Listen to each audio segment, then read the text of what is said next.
नमस्कार, प्रणाम, हर हर महादेव। हम हैं प्रियंका देवी कुशवाहा और हमारे यूट्यूब चैनल प्रियंका भक्ति गिटटा में रउआ सभी के स्वागत बड़ुए। तो रउआ सभी के बीच में बहुत प्यारा सा हम बेटी विवाह कन्यादान गीत फिर से लेके आ गए बनी। गीत के पूरा जरूर सुनम जा, वीडियो को लाइक शेयर जरूर करब जा। अभी तक ले चैनल के सब्सक्राइब नहीं किया कैले तो चैनल को भी सब्सक्राइब जरूर कर ले अब जा, और कमेंट बॉक्स में लिख के भेजम जा हमारे गीत के कहाँ से सुना तनी, जा हमारे गीत कैसन रहुआ सब के लागल। काहे कि हमरो पता तो चले हमारे गीत कहाँ कहाँ तक जात रुए। अगर रउआ सब के फरमाइशी गीत सुने के होके तो कमेंट बॉक्स में लिख के भेजम जा, रउआ सब के हम फरमाइशी गीत जरूर सुनाए। तो चलिए रउआ सब के हम बेटी विवाह कन्यादान गीत सुनाओ तनी, रउआ सब सुनी जा। पापाजी चलले बजरियानु हो, बेटी दुआरे पखाड़। पापाजी चलले बजरियानु हो, बेटी दुआरे पखाड़। पापा के परले नजरियानु हो, बेटी भैली से आन।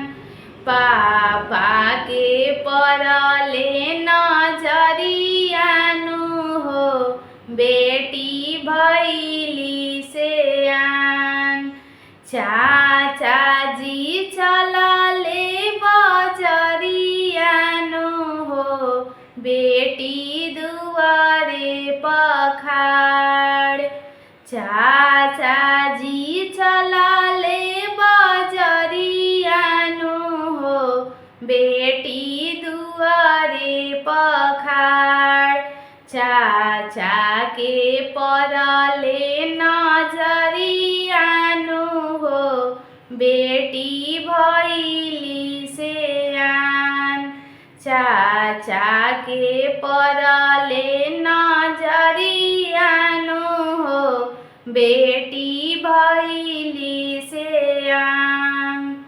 भैया जी चलले बजरियानु हो, बेटी दुआरे पखाड़।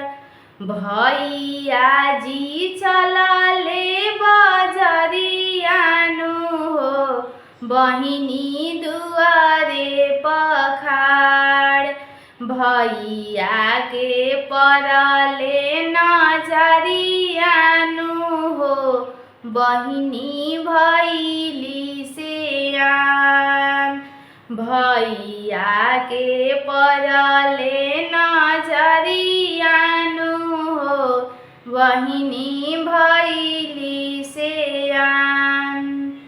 पापाजी बान्हले पगरियानु हो, चंदन शोभेला लीलार। चाचा जी बान्हले पगरियानु हो, चंदन शोभेला लीलार।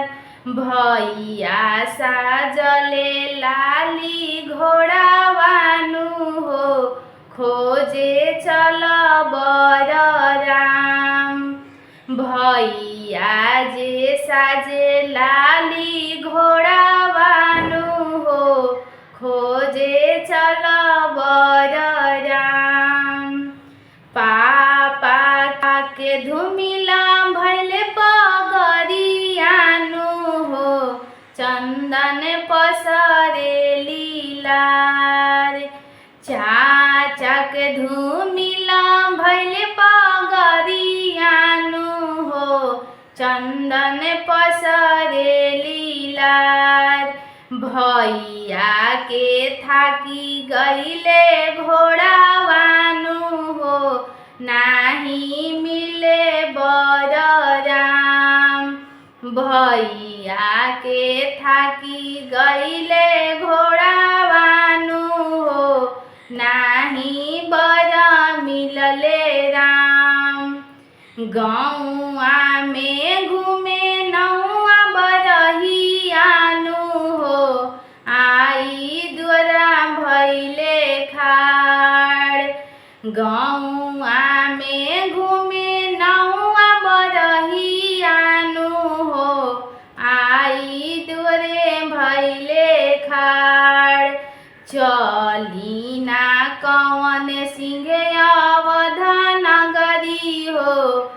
ओही जे मिलिहे बरवा राम।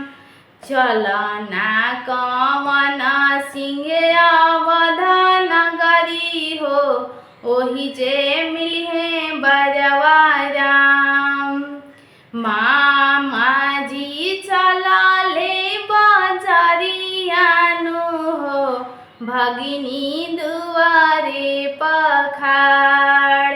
मामा के परले नजरियानु हो, भगिनी भैली सियान।